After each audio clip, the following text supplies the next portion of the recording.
할렐루야, 반갑습니다. 예배 전에 함께 찬양 드리겠습니다. 찬송가 254장 찬양 드리겠습니다. 찬송가 254장입니다. 찬송가 254장 찬양 드리겠습니다.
찬양 드리겠습니다. 찬송가 246장입니다.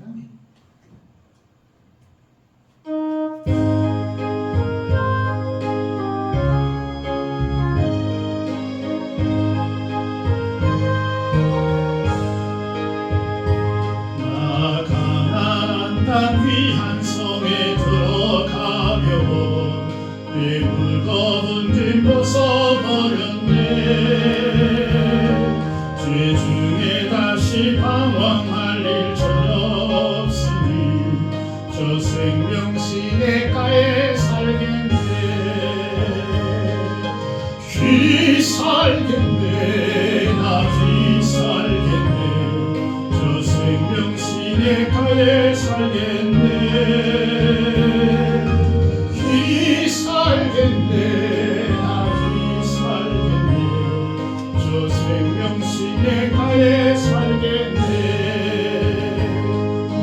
불과 구름 기둥으로 인도하시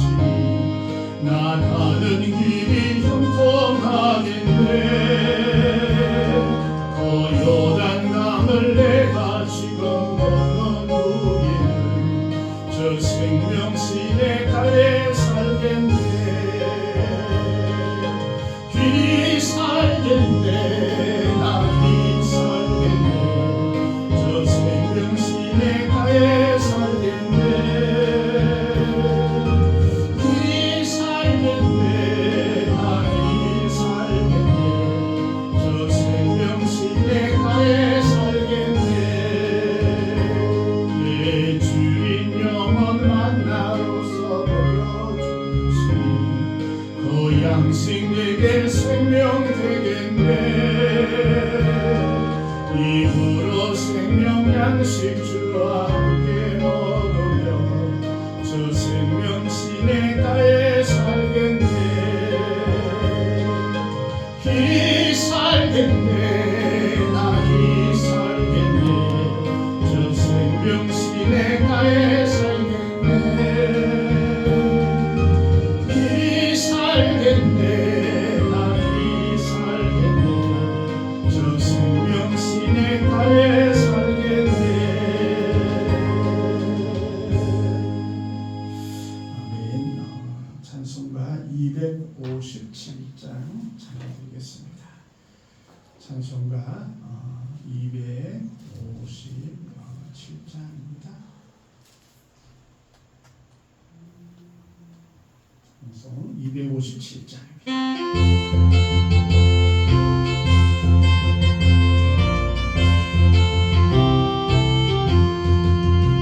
마음에 가득한 의심을 깨치고 지극히 완벽한 마음으로 찬송을 부르는 어린 양 예수의 그 피로 속죄함 얻었네. 속죄함 속죄함 주 예수 내 죄를 속했네. 할렐루야 소리를 합하여 함께 찬송하세. 그 피로 속죄함 얻었네. 금이나 은같이 없어질 도배로 속죄함 받은 것 아니요. 거룩한 하나님 어린 양 그 피로 속죄함 얻었네. 속죄함 속죄함 주 예수 내 죄를 속했네. 할렐루야 소리를 합하여 함께 찬송하세. 그 피로 속죄함 얻었네. 나 같은 죄인이 용서함 받아서 주 앞에 옳다함 얻음은 확실히 믿기는 어린 양 예수의 그 피로 속죄함 얻었네. 속죄함 속죄함 주 예수 내 죄를 속했네. 할렐루야 소리를 합하여 함께 찬송하세. 그 피로 속죄함 얻었네. 거룩한 천국에 올라간 후에도 넘치는 은혜의 찬송을 기쁘게 부르는 어린 양 예수의 그 피로 속죄함 얻었네.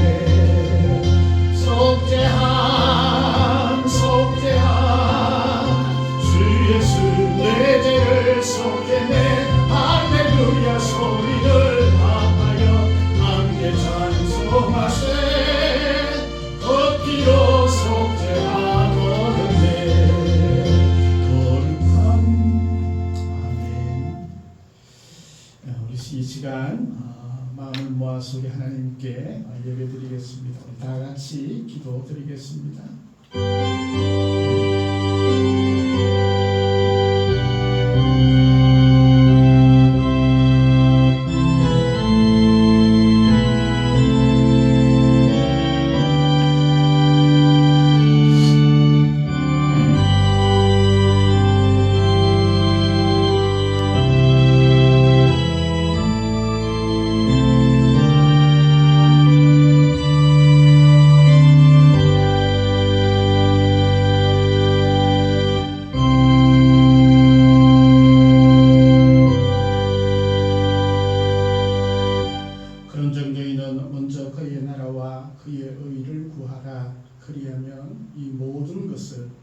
저희에게 더하시리라.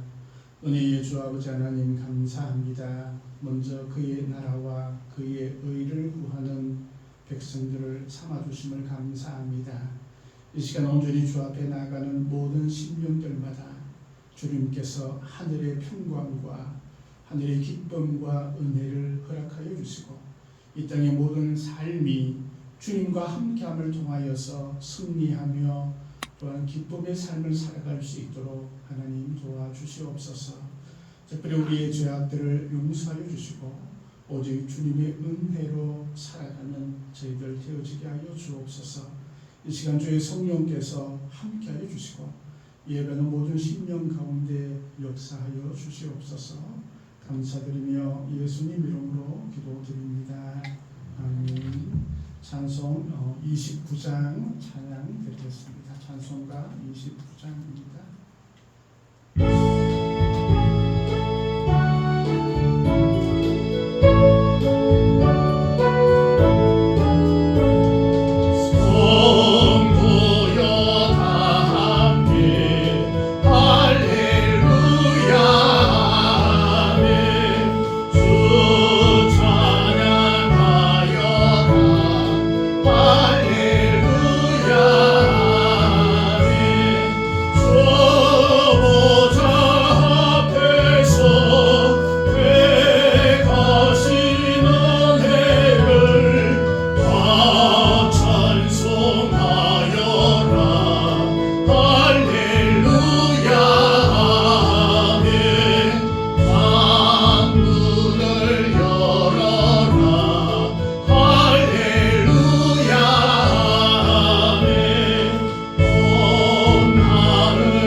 성시교독 56번 시편 128편입니다. 성시교독 56번 시편 128편 성시입니다. 성시교독 56번 시편 128편 교독하겠습니다. 여호와를 경외하며 그의 길을 걷는 자마다 복이 있도다. 내가 내 손이 수고한 대로 먹을 것이라. 내가 복되고 형통하리라. 내 집 안방에 있는 내 아내는 결실한 포도나무 같으며 내 식탁에 둘러앉은 자식들은 어린 감람나무 같으리라. 여호와를 경외하는 자는 이같이 복을 얻으리로다. 여호와께서 시온에게 내게 복을 주실지어다. 너는 평생에 예루살렘의 번영을 보며 내 자식의 자식을 볼지어다. 이스라엘에 평강이 있을지어다. 아멘. 사도신경으로 신앙을 고백하겠습니다. 나는 전능하신 아버지 하나님 천지의 창조주를 믿습니다. 나는 그의 유일하신 아들 우리 주 예수 그리스도를 믿습니다. 그는 성령으로 잉태되어 동정녀 마리아에게서 나시고 본디오 빌라도에게 고난을 받아 십자가에 못 박혀 죽으시고 장사된 지 사흘 만에 죽은 자 가운데서 다시 살아나셨으며 하늘에 오르시어 전능하신 아버지 하나님 우편에 앉아 계시다가 거기로부터 살아있는 자와 죽은 자를 심판하러 오십니다. 나는 성령을 믿으며 거룩한 공교회와 성도의 교제와 죄를 용서받는 것과 몸의 부활과 영생을 믿습니다. 아멘. 찬송 254장 찬양 드리겠습니다. 찬송 254장입니다.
우리의 기도에 가장 좋은 것을 응답하시는 하나님께 우리의 소망들을 또한 아뢰고 하나님 주님의 평강이 우리 가운데 우리의 모든 삶 가운데 함께하여 주옵소서. 우리가 늘 주님과 함께할 수 있는 그런 성도가 되게 하옵소서. 우리 함께 기도하겠습니다. 오늘 주님 연약하고 나약한 저희들 주님의 보혈의 피로 정하게 하시고 함께 걷게 하여 주심을 감사합니다. 그 은혜를 온전히 상황에 나갈 수 있는 저희가 되게 하여 주시고 우리의 모든 불안에 그런 죄 책임으로부터 승리할 수 있는 저희들 되어 주시고 하나님 도우시고 인도해 주시옵소서. 이 시간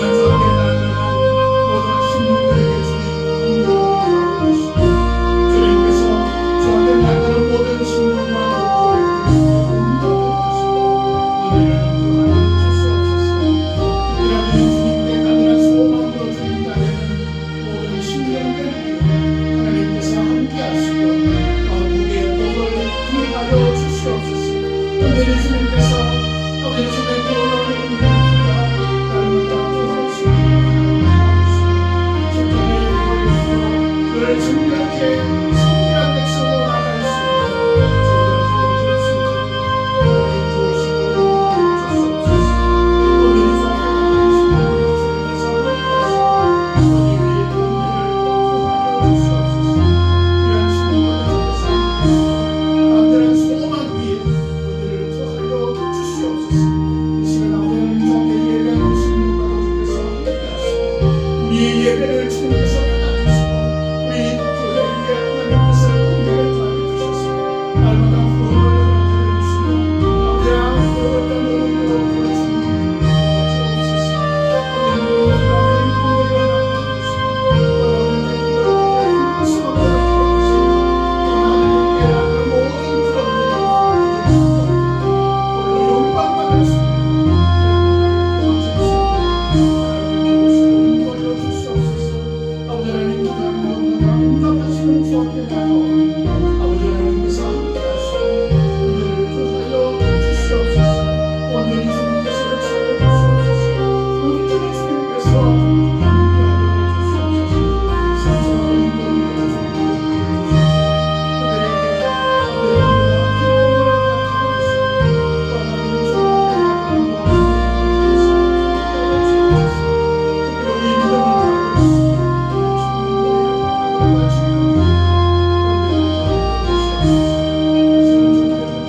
모든 대로 주님 주옵소서.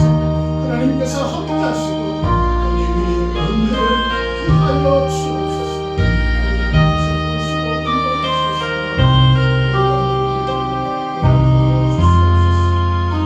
주님께 감사드리며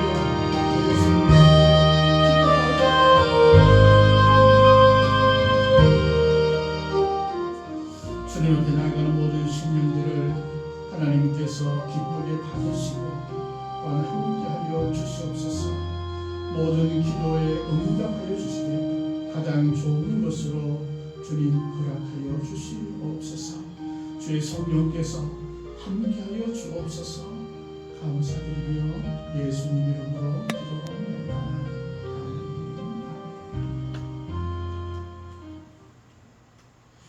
네, 우리 하나님의 말씀 마태복음 8장 14절에서 15절 말씀입니다.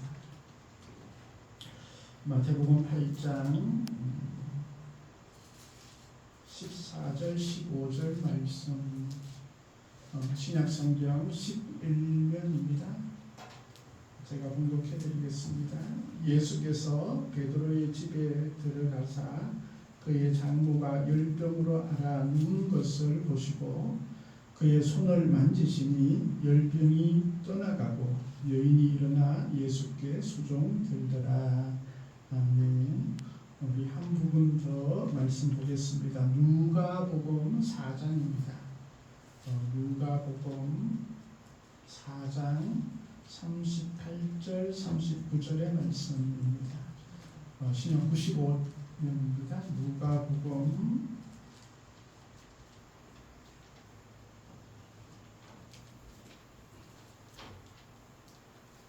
4장 38절 39절입니다. 제가 봉독해 드리겠습니다. 예수께서 일어나 회당에서 나가사 시몬의 집에 들어가시니 시몬의 장모가 중한 열병을 앓고 있는지라 사람들이 그를 위하여 예수께 구하니 예수께서 가까이 서서 열병을 꾸짖으신데 병이 떠나고 여자가 곧 일어나 그들에게 수종되니라. 아멘. 우리 찬송 246장 찬양 드리겠습니다. 240장입니다.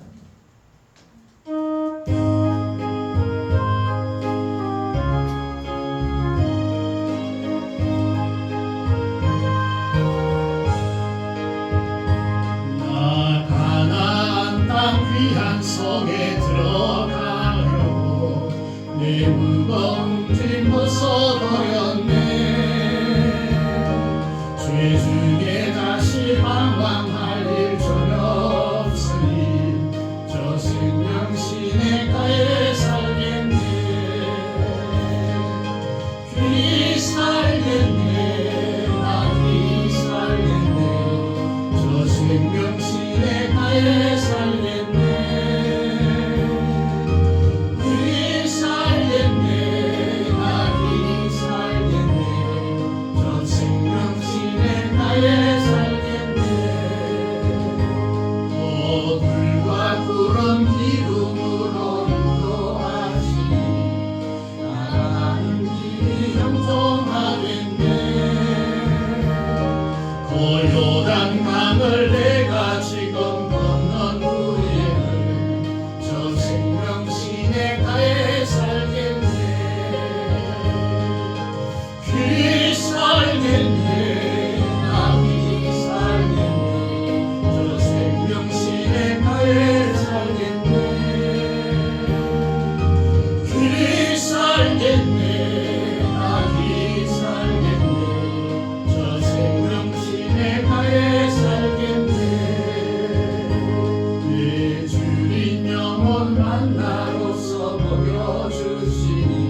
나의 살겠네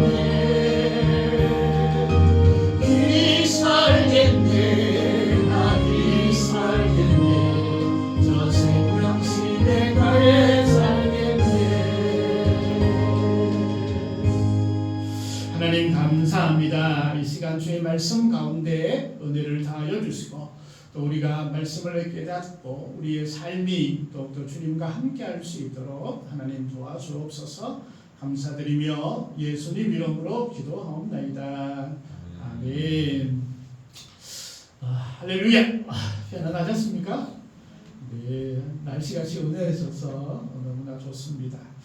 오늘은 베드로의 장모를 치유하신 예수님이라는 말씀으로 또 마태복음 8장과 또 누가복음 4장의 말씀을 우리가 같이 보았습니다. 예수님의 행적을 기록한 책을 복음서라고 이야기를 합니다. 그래서 복음서에는 4개의 복음서가 있습니다. 그리고 특별히 마태, 마가, 누가는 공관복음이라고 이렇게 얘기를 하죠. 그래서 똑같은 시각으로 예수님을 보았다. 그런 의미에서 마태, 마가, 누가는 매우 흡사한 그런 부분들이 있습니다. 이제 성경이 이렇게 하나만 있으면 참 좋을 텐데 이렇게 복음서에도 여러 복음서가 있는 것을 보면 이 복음서마다 이렇게 관점이 좀 다르고 또 주제가 좀 다르고 대상이 다르게 되어져 있는 것을 보게 됩니다. 특별히 마태복음은 유대인들을 위한 복음서라고 이야기할 수 있죠. 그래서 이 마태복음은 모세 오경과 매우 흡사한 그런 구조를 따라가고 있습니다. 그래서 이제 마태복음 1장부터 이렇게 아브라함과 다윗의 계보에 대해서 쭉 이야기를 하고 또 5장에서 7장까지는 바로 예수님의 말씀, 즉 하나님의 말씀으로 그렇게 기록이 되어져 있죠. 그것을 우리가 산상수훈이라고 이야기를 합니다. 그러고 난 다음에 이제 8장과 9장은 예수님이 어떠신 분인가를 나타내기 위해서 예수님이 행하신 기적에 대해서 이렇게 묶어서 8장과 9장에 기록을 하고 있습니다. 그러면서 이제 10장에 넘어가면서 제자들을 부르시고 제자들에 대한 설교들이 진행되어져 가는 것이 이 마태복음의 어떤 구조라고 할 수 있습니다.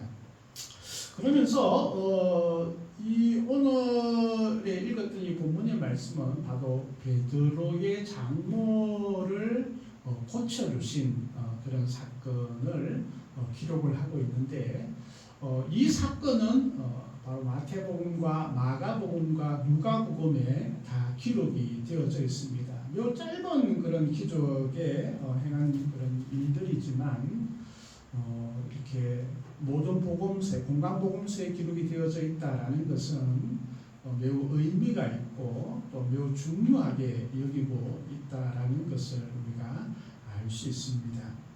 그런데 이렇게 공관복음에 다 기록이 되어져 있지만 우리가 성경을 읽어보면 뭔가 조금씩 달라요. 그죠? 여러분은 어떻게 성경 말씀들을 보시나요? 마태복음과 마가복음과 누가복음이 조금씩 이렇게 다르게 기록이 되어져 있습니다. 그러면 이게 틀린 건가요?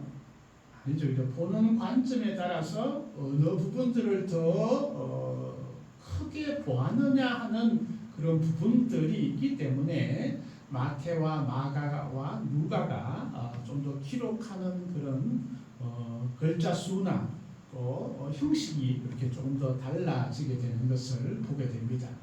또 순서도 좀 달라졌어요. 우리가 마태복음과 마가복음은 베드로가 예수님을 부름을 받고 제자가 되고 난 다음에 이 베드로의 장모의 병을 고쳐주는 순서로 기록이 되어져 있습니다. 근데 누가는 좀 다르게 기록했어요. 누가는 이 베드로의 장모를 고쳐주는 사건이 먼저 등장을 하고 그 다음에 바로 예수님의 제자로 부름을 받은 베드로의 이야기가 등장을 합니다. 그러면 순서가 어느 게 먼저일까요? 여러분 어떻게 생각하십니까? 그럼 이 성경이 틀린 건가요? 그래서 우리가 어떻게 볼 수 있느냐에 따라서 좀 많은 의미가 달라집니다. 성경을 이게 순서도 마찬가지죠. 베드로가 먼저 제자가 된 것이냐 아니면 장모님의 병을 고친 것이 먼저 일어났느냐에 따라서 우리가 해석하는 방법과 또 성경을 보는 관점들이 더 달라지고 있는 것을 우리가 볼 수 있습니다. 그래서 누가복음 같은 경우에는 베드로의 장모의 병을 고치고 난 다음에 이 베드로가 바닷가에서 고기를 잡다가 예수님께 부름을 받은 그런 진행으로 순서가 되어져 있죠. 그런데 마태복음에는 반대로 되어져 있습니다. 마태복음은 베드로가 먼저 제자로 부름을 받고 난 다음에 베드로의 장모가 병이 열병이 걸린 거예요. 그렇다면 우리는 이 성경을 그냥 시간적 순서로 성경을 본다면 이것은 성경이 잘못된 것으로 이해할 수 있잖아요. 그죠? 그런데 성경은 대체로 시간적인 순서로 기록되어져 있지 않습니다. 어떻게 좀 누가는 시간적인 순서로 기록하려고 되게 노력을 했지만 그러나 더 정확하게 또 그 의미들을 우리가 마치 그 시간이 흐르는 것처럼 성경을 기록한 것도 아니죠. 성경의 순서도 마찬가지입니다. 성경의 순서도 우리가 창세기가 가장 오래되었지만은 이렇게 구약 성경을 전체를 봐도 순서대로 되어 있지는 않습니다. 시간상으로 보면 저 뒤에 있는 책들이 훨씬 앞에 그렇게 들어가 있는 것도 있겠지요. 그러면 우리가 성경을 읽는 방법 가운데 이렇게 좀 다르게 기술이 되거나 또 순서가 바뀌어서 기술이 되어져 있다 한들 성경이 잘못되거나 오류가 있는 것이 아니라 이것은 성경을 기록한 사람의 마음, 하나님의 감동을 받아서 어떻게 우리가 성경을 볼 수 있느냐, 또 그것을 통해서 어떻게 하나님의 마음들을 우리가 보게 하느냐에 따라서 성경의 기술의 순서도 바뀌고 또 성경을 기술하는 방법도 바뀌고 거기에 따르는 어떤 보는 관점들이 전혀 다르게 기술이 되어져 있다라는 것을 우리가 이해를 할 필요가 있습니다. 그래서 저는 마태복음과 마가복음의 순서를 좀 한번 따라 보려고 합니다. 나중에 이제 누가복음의 순서를 또 따라서 말씀을 우리가 볼 수도 있겠지만 마태복음과 마가복음에는 바로 베드로가 먼저 예수님의 부름을 받고 난 다음에 이 장모님이 열병이 걸린 그런 순서를 한번 추측해 보면서 말씀을 따라가고 또 예수님의 그 치료하신 들을 통하여서 우리가 하나님의 은혜들을 우리가 좀 더 누릴 수 있는 그런 시간들이 되었으면 좋겠습니다. 첫째는 예수님께서 베드로의 집에 찾아가셨다라고 우리가 보아야 합니다. 우리가 읽었던 마태복음 8장 14절 말씀에 예수께서 베드로의 집에 들어가사라고 이렇게 기록이 되어져 있지만 누가복음 4장 38절 말씀에는 예수께서 회당에서 천국 복음을 전하시고 회당에서 나가셔서 베드로의 집에 들어가셨다라고 이렇게 기록이 되어져 있습니다. 그래서 이 마태복음에는 그 베드로의 집 이전에 회당에서 예수님께서 말씀을 전하시는 것에 대해서는 그렇게 크게 언급을 하지 않고 누가복음에서는 예수님께서는 특별히 회당에서 말씀을 다 전하고 난 다음에 베드로의 집에 들어가셨다라고 이렇게 기록을 하고 있습니다. 그렇다면 예수님은 이 베드로의 장모의 집에 그냥 우연하게 들어간 것이 아니라 특별한 목적을 가지고 가셨음을 우리가 알게 됩니다. 바로 베드로의 집에 신방을 하시려 가셨다라는 것을 우리가 느낄 수 있습니다. 많은 사람들이 예수님에게 엄청나게 많이 몰려왔습니다. 대체로 예수님이 가시는 길에 많은 사람들이 예수님을 따라가기도 하고 주변 동네에서 예수님을 향하여서 많이 가셨습니다. 그러나 예수님은 그냥 사람들이 오기를 기다리기만 하신 분이 아니라 또한 찾아가시는 분이다라는 것을 우리가 알아야 한다라는 것입니다. 예수님께서는 사랑하는 제자 베드로의 집에 찾아가셨다라는 것입니다. 예수님은 지금도 마찬가지죠. 우리가 예수님 앞에 나아가는 우리가 예배를 드린다라는 것은 하나님의 초청에 의해서 우리가 하나님 앞에 나아가는 그런 모습, 또 기도를 한다. 이러면 우리 하나님께 나아가는 그런 모습도 있겠지만 우리가 하나님 앞에 가는 것보다 하나님께서 우리에게 오시는 것, 예수님께서 마치 베드로의 집에 찾아가시는 것처럼 지금도 예수님께서는 우리를 찾아오시는 분이다라는 것을 우리가 잊지 않아야 합니다. 주님께서는 우리가 찾아오기를 기다리기도 하시지만 우리를 찾아오셔서 우리와 함께 하시기를 더 원하시는 분이 바로 우리 예수님이시다라는 것을 분명히 알아야 합니다. 예수님께서는 우리에게 오시는 분이십니다. 하늘의 보좌를 버리시고 이 땅에 육신의 몸으로 우리에게 오셨습니다. 예배 시간도 마찬가지입니다. 우리가 예배에 하나님께 나아가는 것 같지만 늘 우리 예수님은 우리에게 오시는 분이고 또 우리 그분께서는 우리와 만나시기를 원하시고 계시고 또한 그것을 통해서 하나님의 은혜를 누리기를 소망하고 계시는 분이 우리 예수님이시다라는 것을 알 필요가 있습니다. 이 베드로의 가정에 오셨다라는 것은 이 베드로의 가정의 어려움과 힘든 일들을 예수님은 알고 찾아오셨음을 우리가 볼 수 있습니다. 예수님의 제자 베드로는 이미 결혼을 한 그런 상태여서 아내가 있었습니다. 보니까 베드로의 집에 들어가셨는데 바로 장모님도 베드로의 집에 있었음을 우리가 보게 됩니다. 사실 그 베드로는 아내와 장모님을 모시고 있는 어부이었습니다. 그런데 그는 이 마태복음에 보면 고기를 잡다가 예수님을 만나게 됩니다. 그 예수님께서 밤새도록 고기를 한 마리도 못 잡았는데 예수님께서 저 깊은 곳에 가서 던져라. 그랬더니 어떻게 됐습니까? 비전문가가 전문가에게 조언을 한 거죠. 그죠? 이 베드로는 평생을 이 갈릴리 바닷가에서 고기 잡는 어부였지 않습니까? 어느 곳에 가면 고기가 많고 어떻게 잡아야지 잘 잡는지 잘 알고 있었습니다. 근데 예수님은 어부가 아니었잖아요. 목수였잖아요. 책상을 만들고 또 우리가 뭐 의자도 만들고 하는 그런 목수였는데 이 비전문가가 베드로에게 깊은 곳에 가서 그물을 던져라고 했더니 밤새 동안 그곳에 얼마나 많이 던졌겠습니까? 근데 던졌더니 그물이 엄청난 고기가 올라왔죠. 옆에 있는 친구의 배까지 빌려서 가득 차게 되고 그러고 난 다음에 이제 예수님께서 나를 따라오라 라고 하니까 이 베드로가 어떻게 하는 거예요? 그물도 다 버려두고 지 혼자 갔나요? 아니요. 동생 안드레도 데리고 예수님을 따라가 버린 거예요. 자, 한번 그 베드로의 아내의 입장에서 한번 생각을 해볼까요? 이 마태복음의 순서를 만약에 따라다닌다면 고기 잘 잡고 아니 밤새 고기 잡았으면 집에 물고기를 가지고 와야지 아침에 그놈을 좀 뭐 찢어 먹든지 볶아 먹든지 구워 먹든지 하고 남으면 또 팔아서 또 뭔가 이렇게 가정 경제에 도움이 되어줘야 할 거 아니에요, 그죠? 그런데 어떻게 됐습니까? 이 남편이라는 놈이 어느 날 갑자기 고기 잡으러 가더니 아침에 오지도 않고 이 가출을 한 거예요, 가출을. 그냥 극단적으로 생각하면 집을 버리고 아내 버리고 가출해버린 거예요.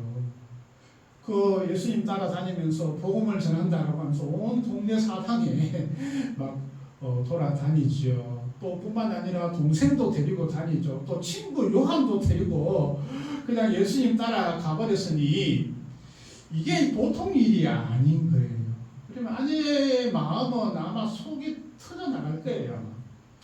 근데 이제 아내는 조금 이제 젊으니까 그것을 어떻게 감수한 듯 하지만, 자, 이 아내의 친정 어머니는 어땠을까요? 이 사위 집에 살고 있는데, 이 사위 사랑은 장모라고 하지만, 그때는 사위가 딸한테 잘해줘야만 이 사위 사랑을 하죠. 그런데 이 집 나가 버린 이 사위를 어떻게 이해해야 할까요? 이게 참 곤란할 거예요, 그죠?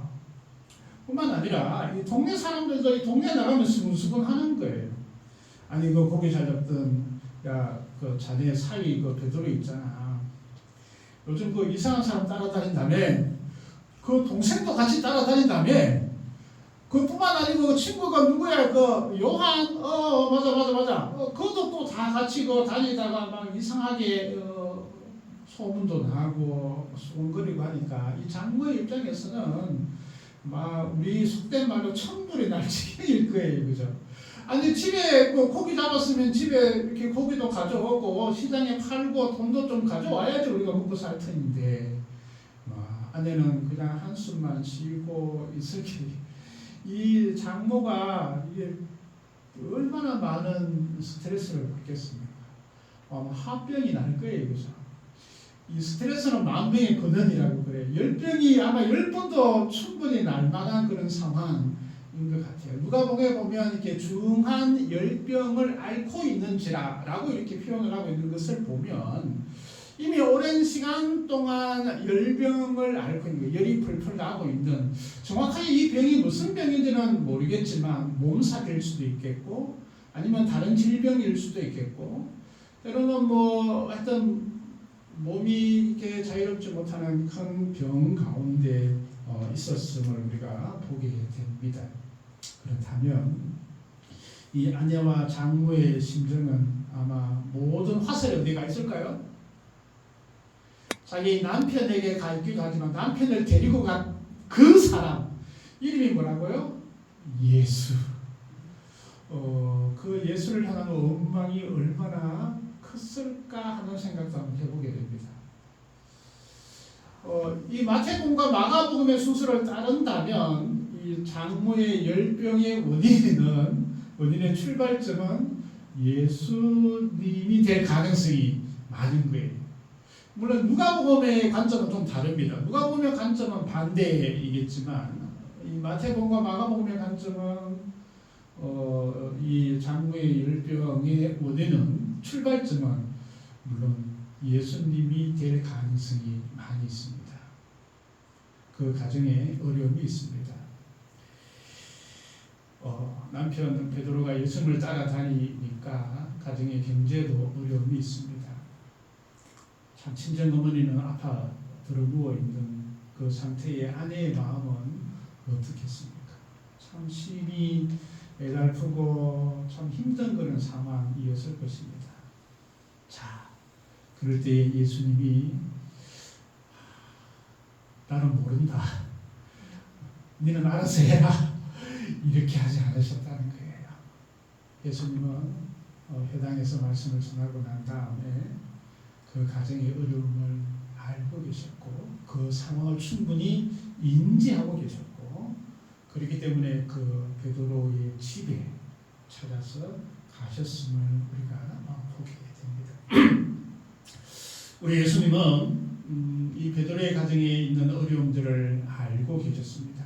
그리고 그 베드로의 가정에 찾아가신 예수님이십니다.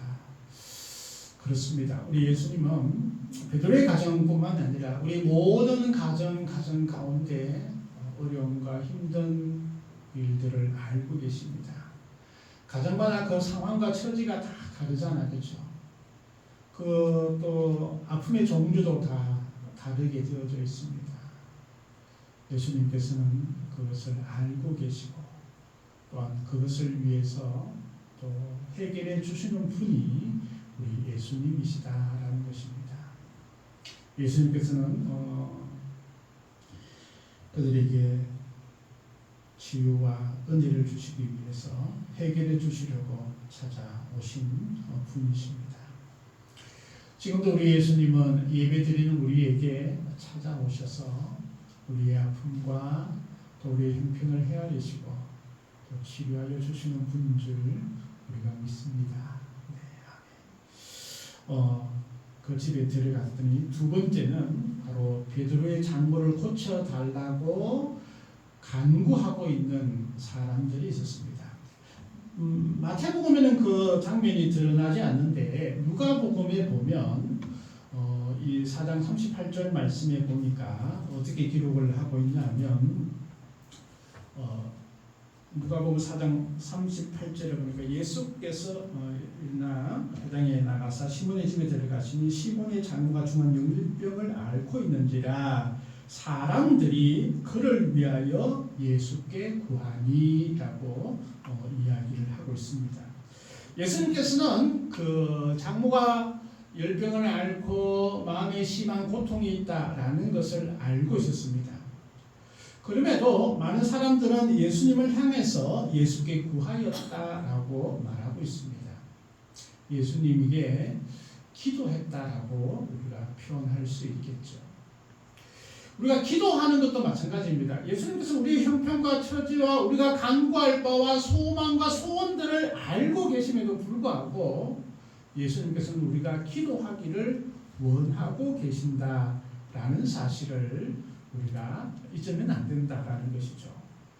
예수님께서는 기도하지 않으면 알고 계시지만 거기에 대해서 더 크게 앞으로 나아가지 않으신 분임을 오늘 누가복음에서는 말씀해 주고 있는 것이죠. 그래서 누가복음에서는 특별히 기도해야 할 것들에 대해서 예수님께 적극적으로 기도하라라고 말씀하고 있는 것입니다. 아마 예수님과 함께 온 베드로와 또 베드로의 친구들, 제자들 뿐만 아니라 또 함께 따라왔던 그 무리들이 바로 이 예수님의 장모에 대해서 그가 아프고 있고 또 그가 계속 심한 열병을 앓고 있는 것을 알고 있었고 그 열병에 대해서 예수님에게 이야기를 하고 있는 것을 우리가 보게 됩니다. 예수님께 구하였던 것이죠. 기도했다는 것입니다. 사실 기도는 하나님께서 우리에게 주신 특별한 은혜입니다. 예수님께서는 우리에게 예수의 이름으로 기도하라라고 말씀을 하셨고 또 기도하면 가장 좋은 것으로 응답해 주신다라고 약속하여 주셨습니다. 기도는 자신의 문제를 위해서 기도해야 할 뿐만 아니라 또한 우리 이웃들을 위해서도 기도해야 합니다. 여기 어떤 사람들이 이 베드로의 장모를 위해서 구했던 것처럼 우리 또한 우리 이웃들 또 가족들 또 우리 친구들 동료들을 위해서 기도해야 합니다. 또한 우리가 예배 전에 예배를 위해서 우리가 기도해야 할 필요가 있습니다. 그래서 예배 시간 전에 와서 우리가 짧은 시간이나마 함께 기도하고 또 주님의 은혜를 사모하는 것은 당연한 것입니다. 여기에 사람들은 예수님께서 그를 치유하여 주실 수 있는 능력이 있는 분임을 알고 있었고 또 이를 위해서 구하고 있었음을 보게 됩니다. 우리가 기도하는 것은 그냥 아무 소망 없이 기도하는 것이 아니라 그 기도가 반드시 응답되어진다라는 확신을 가지고 우리가 기도하게 되는 것이죠. 구약에 보면 히스기야 왕이라는 왕이 있었습니다. 열왕기하 20장에 보니까 그가 죽을 병이 걸려서 진짜 죽을 병이 걸리면 얼마나 간절히 기도하겠습니까? 그래서 간절히 부르짖으며 기도했더니 하나님께서 너를 낫게 해주겠다. 금방 치유해 주겠다. 그렇게 약속을 하죠. 근데 히스기야가 아니 그렇게 약속만 하면 어떡합니까? 정표를 주십시오. 그렇게 했더니 어떻게 합니까? 무엇을 정표를 줄까? 해 그림자가 앞으로 빨리 가는 것은 쉬울 것 같으니까 뒤로 돌아가는 해 그림자가 10도 뒤로 돌아가게 해 주십시오. 라고 또한 기도를 하죠. 그랬더니 놀랍게도 해 그림자가 10도 뒤로 갔던 거예요. 그리고 지금 과학적인 그런 것을 보면 지구의 자전이 또 어떻게 보면 또 공전이 바뀌어지는 그런 역사가 히스기야 때 일어났다는 거예요. 그만큼 하나님은 그 기도를 중하게 여기시고 또 기도에 함께 하시는 분임을 우리가 알게 됩니다. 많은 사람들이 기도하는 그런 모습들을 통해서 우리도 예배 전에 기도할 뿐만 아니라 예배를 통해서 예배 시간에도 우리가 기도해야 할 그런 우리 마음의 가짐이 필요한 것입니다. 세 번째, 심한 열병에 고통당하는 바로 여인을 보시는 예수님을 보게 됩니다. 베드로의 장모는 심한 열병을 앓고 있었습니다. 중한 열병을 앓고 있는지라. 이 중한 열병. 누가복음에는 중한 열병, 마태복음에는 그냥 열병이라고 이렇게 표현이 되어져 있는데 그냥 단순한 그런 몸살 정도가 아니라 목숨이 위태로운 상황을 중한 것이다라고 우리가 표현을 할 수 있겠죠. 그래서 누가복음 입장에서는 심각한 목숨의 위협이 될 만한 그런 질병 가운데 있는 베드로의 장모를 예수님께서는 보고 계셨습니다. 참 이 베드로의 장모는 참 어떻게 보면 그 아프고 힘든 그런 삶 가운데 그는 침실에 누워서 이제 중한 열병 가운데 죽기만 바라고 있는 그런 순간이 되어졌을 수도 있습니다. 그런데 그때 예수님께서 베드로의 집에 방문을 하고 이 여인의 아픔을 보았습니다. 사실 이 베드로의 장모의 열병은 물론 이제 그의 마음 가운데 힘든 부분들이 있거나 육신의 연약함 때문에 다가오거나 때로는 사탄이 주는 그런 질병도 있을 수 있겠죠. 그렇죠? 아무튼 이 여인은 고통 가운데 있었습니다. 마음의 무거운 짐들 또 육신의 연약함들 때문에 너무나 힘든 그런 순간이 있었음을 우리가 보게 되지요. 사실 이 베드로의 장모의 이 모습은 어쩌면 현대를 살아가는 우리들의 모습일 수도 있습니다. 또는 우리의 모습일 수도 있죠. 어느덧 나이는 70, 또 60을 넘고 이제 육신이 쇠약해지면 점점 더 쇠약해져 가고 마음의 질병도 날마다 지내면 더 기쁨과 즐거움이 있으면 좋겠는데 그렇지 않고 베드로의 장모처럼 때로는 가정의 문제 때문에 때로는 여러 가지 또 사위 때문에 딸 때문에 또 남편 때문에 그런 어려운 마음의 무거운 짐들이 육신의 고통으로 또 이어지는 그런 경우들이 있는 것이죠. 사실 이 베드로의 장모에게는 진짜 필요한 것은 바로 예수님이셨음을 우리가 보게 됩니다. 그의 원인과 그 모든 것들을 치유할 수 있는 완벽하게 해결할 수 있는 단 한 가지의 방법은 바로 예수님입니다. 우리가 현대인들이 가장 필요한 것도 저는 예수님이라고 생각을 합니다. 그런데 이 땅을 살아가는 많은 사람들은 가장 필요한 것이 무엇이라고 생각하고 있나요?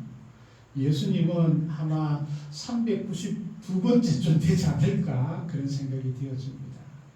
가장 필요한 것이 어떤 사람은 건강, 어떤 사람은 돈, 어떤 사람은 무엇이다라고 얘기하지만 진짜 필요한 것은 예수님이십니다. 오늘날 현대를 살아가는 많은 사람들에게 많은 힘든 일들이 일어나고 또 옛날보다는 필요한 것들이 더 많아지는 시대에 우리가 살아가고 있지만 진짜 필요한 것은 바로 예수 그 이름이 필요한 것이죠. 이 베드로의 장모에게도 당장 필요한 것은 열병을 낫게 하는 것이지만 더 중요한 것은 예수님이 그에게 왔다라는 사실입니다. 그리고 바로 예수님께서는 그녀에 가까이 나갑니다. 누가복음 4장 39절 말씀에 보니까 예수께서 가까이 서서 마태복음은 어떻게 표현하고 있나요? 마태복음을 한번 쭉 볼까요? 마태복음은 좀 다르게 이야기를 합니다. 마태복음에는 예수님께서 알아누운 것을 보시고 15절 말씀 그의 손을 만지시니 마태복음에는 손을 만진 것을 표현을 하고 누가복음에는 가까이 간 것을 표현을 했어요. 그렇다면 손을 만지기 위해서는 가까이 가야 하는 것이 당연한 것이고 누가복음에서는 손을 만지는 것이 빠져 있는 그런 상황입니다. 그렇다면 다 종합을 해서 보면 예수님께서는 알아 누워 있는 베드로의 장모에게 가까이 가셨어요. 어떻게 보면 그 당시에는 열이 많거나 또 이렇게 하면 전염병을 의심하게 되면 절대로 가까이 가 있을 수가 없습니다. 그 병이 걸린 사람은 죄인 취급했고 또한 그와 떨어져야 하는 것이 당연한 것이었습니다. 그런데 예수님께서는 그녀에게 가까이 가셨습니다. 그리고 그녀의 손을 잡으셨다라는 사실입니다. 주님께서는 이것이 무엇인지 분명히 알고 계셨고, 주님께서는 그 아픈 여인에게, 육신과 마음의 고통과 아픔이 있는 그 여인에게 가까이 가셔서 그녀의 손을 가만히 잡아 주셨습니다. 가만히 손 한번 잡아주는 것으로 모든 역사는 일어날 수 있는 것이죠. 진짜 우리가 마음이 아프고 힘들 때에 정말 같은 마음을 가진 우리의 이웃이 우리의 손을 따뜻하게 한번 잡아주는 것으로 우리의 마음은 위로받고 힘을 얻을 수도 있는 것입니다. 베드로 장부가 아픈 가운데 있을 때에 예수님께서 그녀 가까이 갑니다. 그리고 손을 지그시 잡고 그녀의 눈을 바라봅니다. 내가 다 안다. 내가 너를 치료하여 주겠다. 너의 그 마음이 어떤 마음인지 나는 알고 있다. 그러면서 그녀의 손을 안고 잡아주시는 예수님을 우리가 보게 됩니다. 너가 얼마만큼 고생하고 있는지, 너가 얼마만큼 마음 아파 있는지, 얼마만큼 이 가정을 위해서 애쓰고 있는지, 또 얼마나 고통 가운데 그냥 더 중한 열병까지 걸려서 이렇게 아파하고 있는지 주님께서 다 알고 있다. 그리고 걱정하지 마라. 그러면서 그녀의 손을 잡으시는 우리 예수님을 보게 됩니다. 지금도 우리 예수님은 우리의 손을 잡아주시는 분인 줄 믿습니다.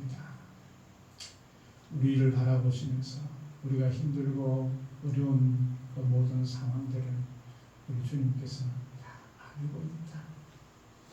괜찮아. 걱정하지 마. 나와 함께하면 다 해결될 수 있어.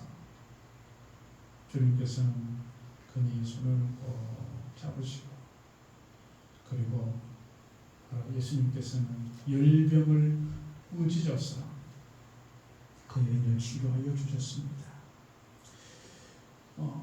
누가복음 4장 39절 말씀이죠. 예수께서 가까이 있어서 열병을 꾸짖으신데 병이 떠나고, 아멘. 마태복음은 어떻게 기록하고 있나요? 그의 손을 만지시니 열병이 떠나가고. 그래서 마태복음은 꾸짖었다라는 이야기가 삭제가 되어져 있어요, 그렇죠? 그런데 누가복음에는 그 열병을 하여 꾸짖었다라고 말씀하고 있습니다. 예수님께서 선포하셨다. 열병은 정상이잖아요, 그렇죠? 열이 나는 정상이잖아요. 근데 이 정상은 인격체가 아니에요. 그 열병이 뭐 인격을 가지고 내가 이 장부에게 더 들러붙어 있어야겠다, 아니면은 뭐 어떻게 해야겠다, 그런 것이 아니고 열병은 정상이다. 열이 나고 육신이 연약해져 있는 그 상태가 열병인 거예요. 그런데 예수님께서는 그 열병을 하여 꾸짖으신 거예요. 예수님의 꾸짖음은 생물이나 무생물이나 아무 상관없이 꾸짖었다. 그런데 놀라운 것은 예수님의 꾸짖음은 생명이 있건 생명이 없건 정상이건 상관없이 예수님의 명령에 순종하고 순복해 나갔다는 사실을 우리는 알 필요가 있습니다. 마태복음 17장에는 예수님께서 귀신에게 꾸짖었습니다. 그 아이에게 나아가라! 예수님께서 명령하셨을 때에 귀신은 즉각적으로 그 명령에 나는 여기 더 있고 싶어요. 안 됩니다. 그냥 나가야 합니다. 예수님께서 바다의 풍랑이 막 일어났을 때에 마태복음 8장 26절 이하에 보면, 마가복음 4장 39절 이하에도 보면 바람과 바다를 꾸짖었다라고 그렇게 표현하고 있습니다. 바람과 바다는 자연현상이죠, 그죠? 우리가 과학을 잘하는 사람은 바람이 어떻게 생겨나고 바다의 파도가 어떻게 일어나는 것을 너무나 잘 알고 있습니다. 그런데 예수님께서는 바람과 바다를 꾸짖으니 바람과 바다가 그 말에 순종했다는 것입니다. 놀랍지 않습니까? 예수님의 말씀은 그것이 어떤 대상이 되든 상관없습니다. 생명이 있든 생명이 없든 자연계이든 아니면 우주 전체이든 예수님이 말씀하시니 그 말씀이 그대로 되어지는 것입니다. 이것이 우리가 믿는 예수님이신 것입니다. 열병을 꾸짖으니 그 열병이 어떻게 되었다? 열병이 나는 이 여인은 너무 좋으니까 좀 더 있다 나가겠어요. 좀 더 있다 떨어지겠어요. 아니면 나는 절대로 떨어질 수 없어요 라고 반항하지 못하는 것입니다. 예수님께서 꾸짖으시니 열병은 즉각적으로 그 모든 증상을 즉시 중단하고 여인은 완벽한 정상적인 몸으로 돌아오게 되었다라는 것입니다. 예수님의 선포는 위대한 것입니다. 또한 예수님께서는 예수님의 그 권세들을 우리 믿는 모든 자녀들에게도 동일한 권세를 허락하여 주십니다. 우리가 기도하는 것, 우리가 예수의 이름으로 선포하는 것, 이것은 예수님의 권세가 우리의 것이 되어줄 수 있는 것입니다. 그래서 믿고 우리가 선포할 필요가 있다라는 것입니다. 자, 병이 나았습니다. 그랬더니 이 여인이 어떻게 합니까? 병이 떠나고 여자가 곧 일어나. 예수님을 만나면 있잖아요. 변화가 있습니다. 예수님을 만나면 그냥 즉시 가만히 있을 수가 없습니다. 누워있던 여인이 일어나게 되어져 있습니다. 침울하고 스트레스 받고 고통당하는 여인이 예수님을 만나면 일어나서 기쁨과 감사와 즐거움으로 바뀌어지는 인생이 되어지는 것입니다. 이 여인은 예수님을 만나고 곧 즉각적으로 일어났죠. 그리고 그들에게 수종 들더라 라고 말씀하고 있습니다. 마태복음에도 동일하게 이야기하고 있습니다. 마태복음에서도 동일하게 이 여인이 병이 바로 낫고 여인이 일어나서 예수께 수종들더라 15절에 정확하게 기록을 하고 있습니다. 그전에는 어떻게 보면 예수님을 원망하는 자리에 있었습니다. 아마 원망과 또 가장 모든 화살을 다 예수님이 쏟아부었던 그 여인에게 여인이 바로 예수님을 진실로 메시아십니다. 그리스도이십니다. 고백하며 자기 사유가 예수님을 따르는 것에 반대하고 위협하고 그랬던 그녀가 이제는 어떻게 자기 사유 베드로보다 더 적극적으로 주님 앞에 나아가서 주님께 시종 드는 그런 모습을 보게 됩니다. 이 공간복음에서 가장 중요하게 여기는 말씀은 무엇일까요? 너는 예수님을 만났느냐 하는 것입니다. 너는 예수님을 만났느냐. 만나면 섬기는 자가 되어지고, 만나면 누워있던 자가 일어나게 되고, 만나면 아픈 자가 치유되어지고, 예수님을 만나면 절망에서 소망과 희망으로 다시금 열심을 다해서 살아갈 수 있는 그 삶으로 바뀌어지는 모습을 이 기도의 장부를 통해서 우리에게 보여주는 것이죠. 우리가 예배한다라는 것은 주님을 만나는 것입니다. 우리에게 찾아오신 그 주님을 만나고 그 주님 앞에 우리의 열병이 치유되어지는 놀라운 은혜를 경험하는 그 자리가 이 자리 또한 우리의 삶의 자리라고 생각이 되었습니다. 주님의 손을 잡고 그분의 음성을 듣고 참 기쁨을 누리는 저와 여러분이 되길 소망합니다. 은혜의 주 아버지 하나님 감사합니다. 중환열병에 걸렸던 베드로의 장모를 고치신 예수님을 저희들이 만납니다. 주님께서 우리에게 찾아와 주셔서 우리의 중한 열병들을 치유하여 주시고 우리의 상황과 우리의 아픔과 우리의 고통을 헤아려 보시는 우리 주님을 만나고 해결받는 저희들 되어줄 수 있도록 하나님 도와주옵소서. 감사드리며 예수님 이름으로 기도합니다. 아멘. 찬송 257장 찬양 드리겠습니다. 찬송가 257장입니다.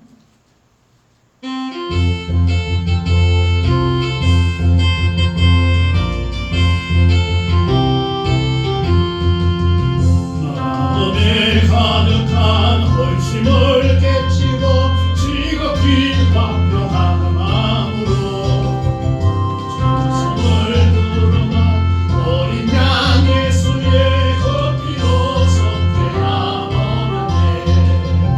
속죄함 속죄함 주 예수 내 죄를 속했네 할렐루야 소리를 합하여 함께 찬송하세 그 피로 속죄함 같이 없어질 고배로 속죄하는 것 아니요 거룩한 하나님 어린 양 예수의 그 피로 속죄하오네 속죄함 주 예수 내 죄를 속했네 할렐루야 소리를 합하여 함께 찬송하세 그 피로 속죄하오네 나 같은 죄인이 용서함 받아서 주 앞에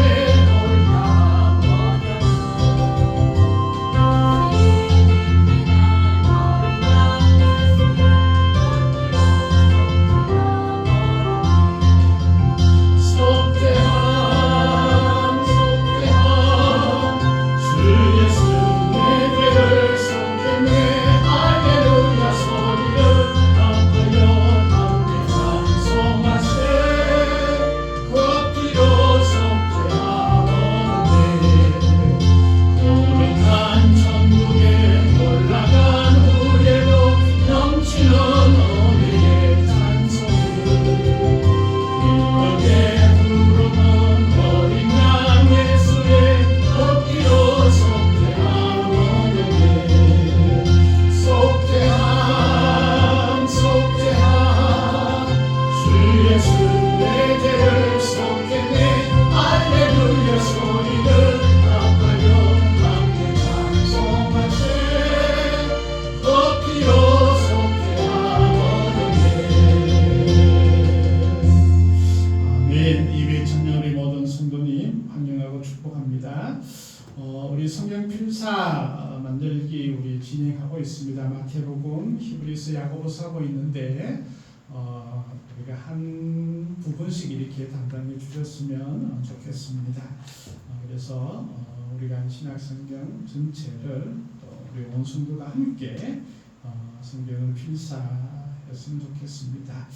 20회 행복한 성경 읽기 계속 진행하고 있습니다. 이번 주까지 이제 시편이 시작되는데 욥기서부터 시편이 시작되는데 말씀 가운데 은혜가 넘치기를 소망합니다. 영남 지역 교육자 체육대회 및 교육자 수련회가 내일과 또 모레 올화 부산에서 진행되어져 있습니다. 위해서 많이 기대해 주셨으면 좋겠습니다. 또 10월 달에 우리 전교인 야외 예배 우리가 계획하고 있는데 또 날짜와 또 장소들을 우리가 좀 추천을 해 주셨으면 좋겠습니다. 10월 달에 그 11월 초에 우리가 움직여도 좋겠습니다. 그래서 많이 기도해 주시기를 바랍니다. 귀한 예물 드리고 축도함으로 예배를 마치겠습니다.